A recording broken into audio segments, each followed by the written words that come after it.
বিভিন্ন রাজনৈতিক দল বিএনপি যদি ভালো করে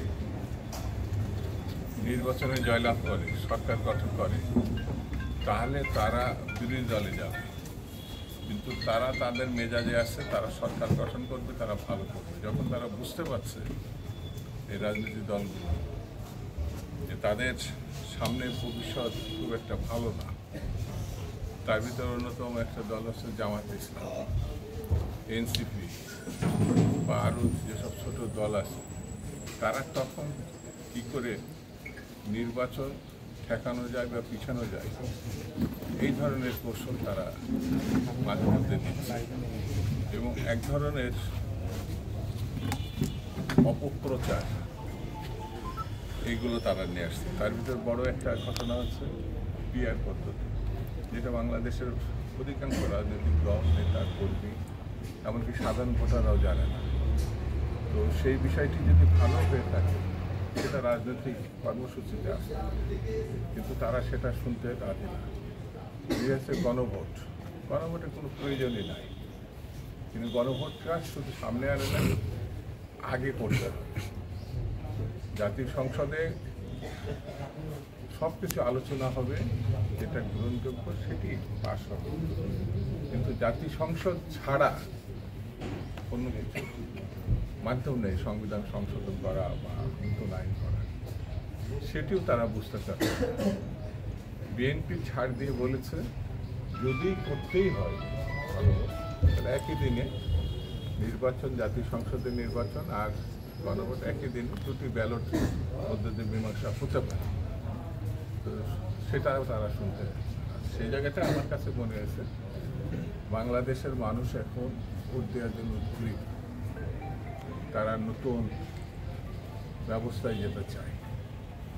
আর বিএনপি 17 বছরের 17 বছর যে লড়াই, সংগ্রাম, আন্দোলন, সেই আন্দোলনে একটাই তাদের লক্ষ্য ছিল একটি ভালো নির্বাচন, মানুষ, সাধারণ মানুষ যেন ভোট দিতে পারে সেই অবস্থা। সেই কারণে বিএনপি নতুন ভোট চাচ্ছে এমন কোনো কথা। 2 নম্বর হচ্ছে আমরা যত দ্রুত নির্বাচনের দিকে দেশকে নিয়ে যেতে পারবো তত দ্রুত বাংলাদেশের গণতন্ত্র প্রতিষ্ঠা করতে পারবো। গণতন্ত্র প্রতিষ্ঠার জন্য নির্বাচনের কোনো বিকল্প নেই। নির্বাচিত সরকার সংকটকে যেভাবে মোকাবেলা করতে পারে অন্য কোনো সরকার তা পারে না। দেশের স্বাধীনতা, সার্বভৌমত্ব যেভাবে রক্ষা করতে পারে অন্য কোনো সরকার পারে না। সেই জন্য আমরা মনে করি স্বাধীনতা, সার্বভৌমত্ব, দেশ রক্ষা, গণতন্ত্র প্রতিষ্ঠার জন্য নির্বাচনের কোনো বিকল্প নাই।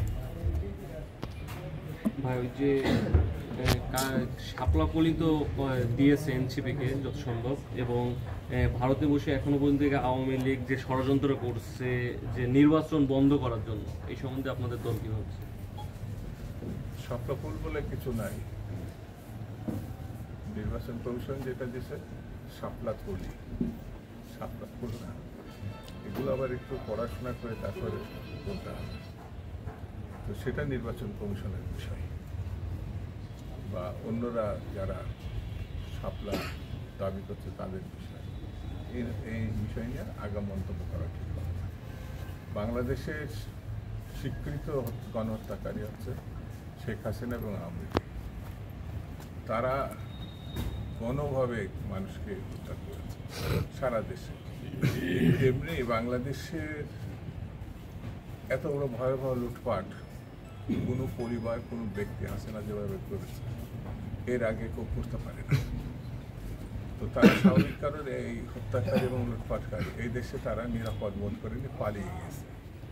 24-এর গণঅভ্যুত্থান, 5ই আগস্ট আপনারা দেখেছেন কীভাবে পালাইছে একজন সাবেক প্রধানমন্ত্রীর দাবিদার, সে এখন ভারতে আছে, এখন তার বিচার হচ্ছে, তাকে সেখানে উপস্থিত হওয়ার জন্য নোটিশ করা হয়েছে। তো স্বাভাবিক কারণে সে এসে যদি তার হিম্মত থাকে তাহলে কোর্টে হাজির হয়ে এই মামলা লড়াই করবে, যেটা বেগম জিয়া করেছে, মহাসচিব আমাদের ফখরুল ইসলাম আলমগীর করেছে, এবং আমার পার্টির সিনিয়র জুনিয়র শুধু ঢাকায় না সারা বাংলাদেশে 60 লক্ষ আসামের 50 লক্ষ বিএনপি, এখনো বিএনপির মামলা প্রত্যাহার করা হয়নি, এখনো কোর্টে যাচ্ছে। সেই জন্যে বাংলাদেশে যারা হত্যাকারী, লুটপাটকারী, তাদের অবশ্যই বাংলাদেশের মাটিতে বিচার হবে, এটা